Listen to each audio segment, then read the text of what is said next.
Hello everyone, this is Dr. Warlock speaking. Coming to you with podcast number 3. I gotta tell you, I'm really digging this whole podcast thing. I love hearing my voice and speaking my true opinions. So, a little while back on the IRC chat channel, which is basically a live messenger version of the Ask-TRP subreddit, some guy messaged me with the following scenario. This person we'll call Bob. Bob was observing his friends at a club. One guy friend was dancing with his girlfriend. Eventually they break off and go their separate ways. And the girlfriend starts dancing with another guy. It turns out her and this guy used to mess around. People still plugged in. Let me translate that for you. Mess around is a euphemism for enthusiastic casual sex. Okay.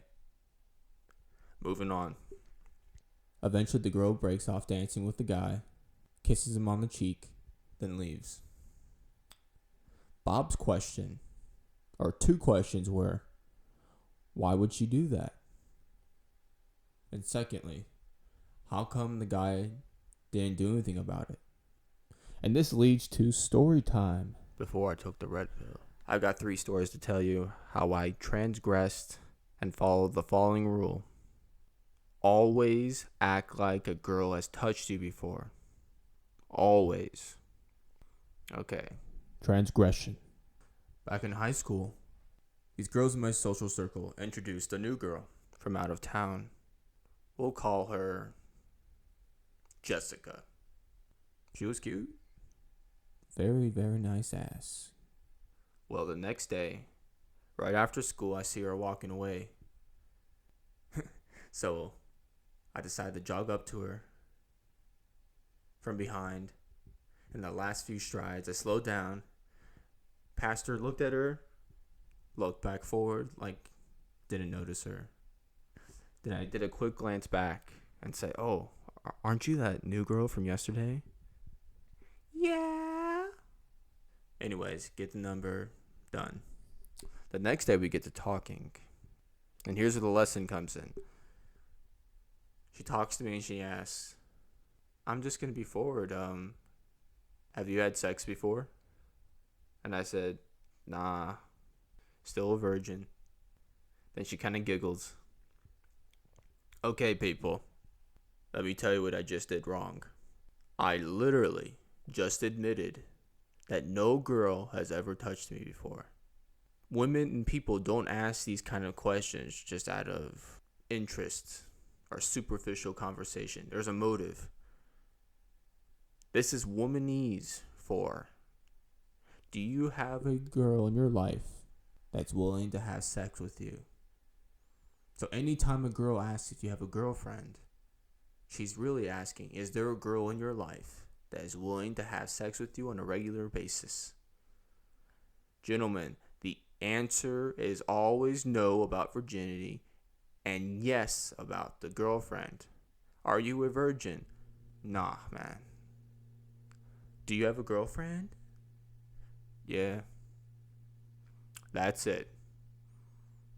Don't get defensive and don't attempt to prove yourself. It's no big deal. That's it. It's not only the answer, it's how you answer it. The tone you give off, the vibe. Alright? Well, it turns out this wasn't a deal breaker with Jessica. The next few days, we got into this routine. Every day before school started, we go to my car and we hang out. On the second time we did this, we kissed. Then we walked out. But this is related to the third time. On the third time, it was actually after school. We start talking, but then, I don't want to admit to this, but it's going to help you. You need it. I know people here listening have done this. I asked, so does this mean we're dating? You should have seen the look on her face.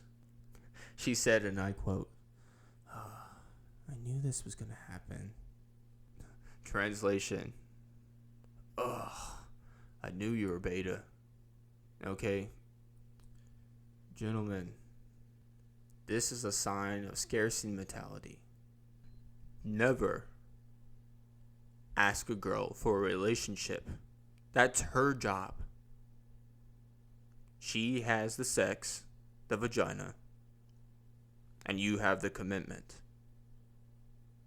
Men who have sex regularly with different women, men with accomplishments in life, don't ask a girl to accept his commitment in exchange for sex, aka a relationship.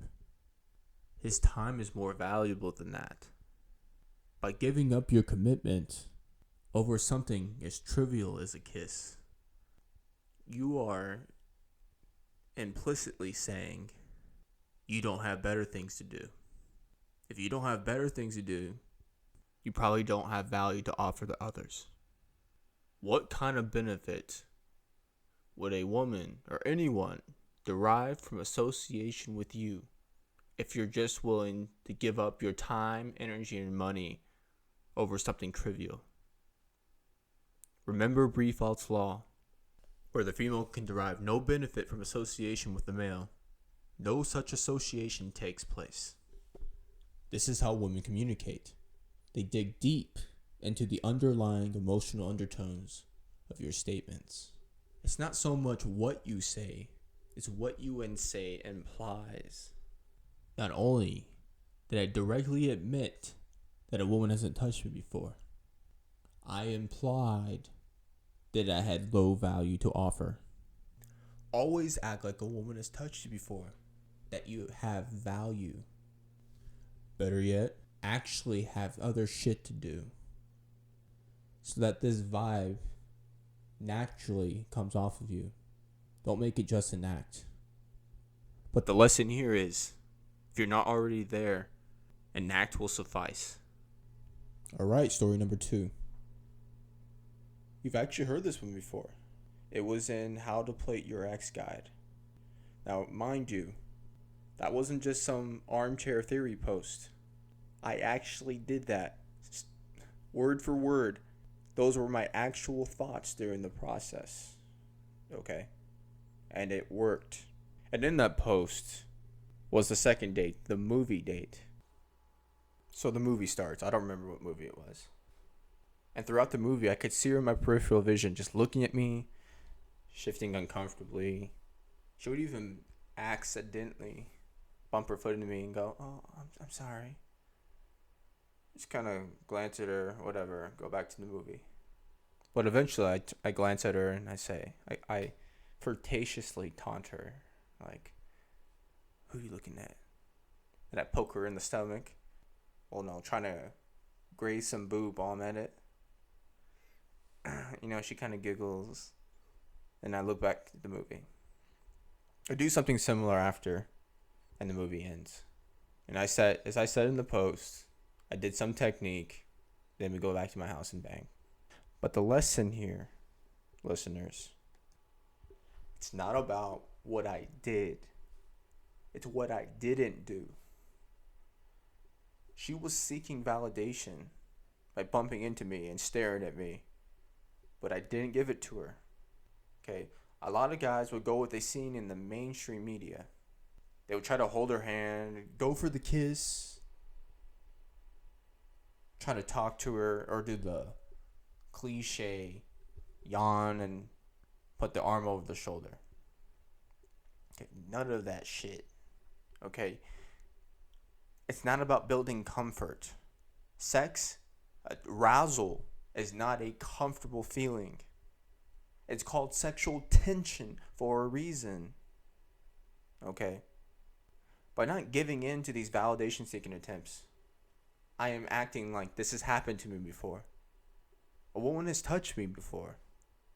And it doesn't faze me. Alright, story number 2. Dr. Warlock's first time. So, it was the cliche Netflix and chill. It was right after school, and I said, "Hey, you should hang out at my place and watch a movie." She's like, "Okay." Oh yeah, I felt super cool and confident because my uncle gave me a stick shift sports car. I felt so cool switching those gears and hearing the motor running. Anyways, we're on my bed and we're watching the movie. And like 10 minutes in, I pause it and I look at her and say, "Hey, this is kind of boring. We should do something more fun." And she looks at me and says, "Like what?" Go over to kiss. Bang. But what she doesn't know is that I've prepared for this moment months in advance. I remember as a virgin high school boy, I started getting into pickup artistry, how to text women. But then I began to get interested in how to sexually please a woman. You see, I didn't want to be one of those guys that talks about the first time and like, kids, it was horrible. We didn't know what we were doing. Oh, fuck that. I want to be good my first time around. I want to be good, so I'm just going to want to do it again and again and again. I was looking up kissing, erogenous zones, sex positions, cunnilingus, the anatomy, angle of entry, how to apply friction, all that shit. I wanted her to think that I've done this before. Understand this, gentlemen. She's very likely to talk about this experience. She'll tell you, she won't tell anybody, blah, blah, blah. But women tell each other shit. If you do it right, she's going to spread the word and cause a pre-selection chain reaction. Most importantly, virgin boys listening, sex is not some fantasy fireworks shit. It's not some joining of two souls making love. No. It's animal. You get sweaty and you bust a nut. The end. Oh, it feels good. But it's not some magical experience like you see in mainstream media. Just stop watching mainstream media. That alone will put you ahead of so many people. It's not good for you. What happened post-sex is what I want to talk about and how it's relevant to the main topic. After I was done, I rolled over and I thought to myself, what would Don Draper from Mad Men do? Okay, when he's done, he just rolls over, grabs a cigarette, starts smoking, and chills. He's done this a million times. Although I didn't have a cigarette, I can roll over and chill too. And that's what I did. Not a big deal. Done this before. Whatever. I looked at her, we kind of smile. We start frolicking a bit. But then I say, yeah, I'm nasty. I'm going to go take a shower. Come back and take her home. What you'll also see in mainstream media, other than the magical experience, you'll see they'll try to cuddle, initiate cuddling, talk about dreams and other bullshit. It's garbage. That is not what you do. Especially the first time you have sex with a woman. You don't initiate cuddling. It's seen as needy. That's what she does. And you let her. She's going to grab you. She's going to try to nuzzle her head against your chest and hold you. And you accept it and hold her in. You're the rock and she's holding on to it for emotional stability. You can get away with that later in the relationship. But definitely not your first few times.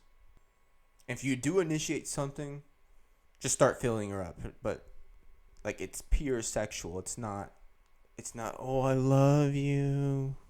It's, you're sexy kind of touch. Let me touch you. Or not let you touch you. You're sexy and I'm going to touch some of that. This attitude doesn't just stop right after sex. It's how you act after when you're around her. I had this girl, my first class of the day. I just looked at her, kind of smiled. She smiled back. That's it. No big deal. Didn't say anything to her after class. Oh, wait. I looked back. I walked out the door and kind of just poked my head back as she was putting her things in her bag. She saw me look at her and I raised my eyebrows in a kind of hubba kind of deal. Then she laughed and did the same thing. And we go on our separate ways. The next day, I had another class with her. I look at her. She looks at me. That's it. No big deal. Throughout this entire process, I did not talk about what took place. I didn't tell my friends, not my family, nothing. It's no big deal. I've done this before. It's nothing special. Act like you've been in the end zone before, gentlemen. But let's get back to what Bob asked on the RSC chat channel In the beginning of this podcast. He asked, why did the girl just kiss him and walk away? Why did she do that? And the answer is, or one possible answer is, she does what many girls do. They just like to flirt for tingles and giggles. They just want some validation that a guy desires them, and they walk away. They have no intention of escalating it any further than a little touching or a little kiss. A second possible reason for this girl's behavior, or behavior like this from other girls, is actually what happened to me recently. Once a girl knows you're attracted to her, she'll flirt with you enough, do just the right things to get you to want to invest, but just subtle enough where she has plausible deniability. And she's going to see you escalate. She'll let you escalate one moment, then deny a lot of it the next, then allow it another moment. And then when you try to go for a kiss or something, you'll get rejected. See, in my case, she just wanted to learn English. I cut that shit real quick. A lot of guys don't, and that's why girls do it. The girl just string you along, you orbit her for as long as she can to get as much as she wants, which is validation, money, and access to things she doesn't have. This doesn't seem to be the case for Bob's situation. The third reason this girl did this, which a lot of girls do, they end the interaction early so that you'll chase them and offer them validation. The guy in this situation didn't do that. And Bob was like, why? Don't you contact her about it? And my answer was, no. No. This guy did exactly what he should have been doing. This guy didn't get all clingy. He didn't follow around the club, trying to touch her, buy her drinks, keep pestering with conversation. Just the end. So if you were to do what Bob suggested, this is how the girl interprets it. About last night, when you touched me, where is this going? Do you like me? 'Cause I kinda like you. Beta. Beta confirmed. Alright? When you contact her next time, if at all, you do not mention what took place. You both know what happened.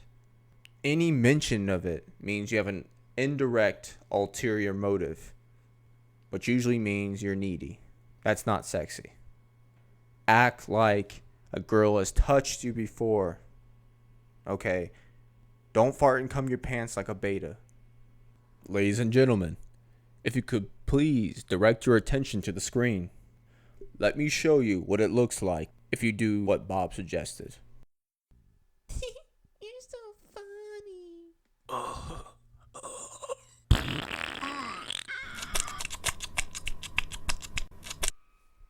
Again, this is Dr. Warlock.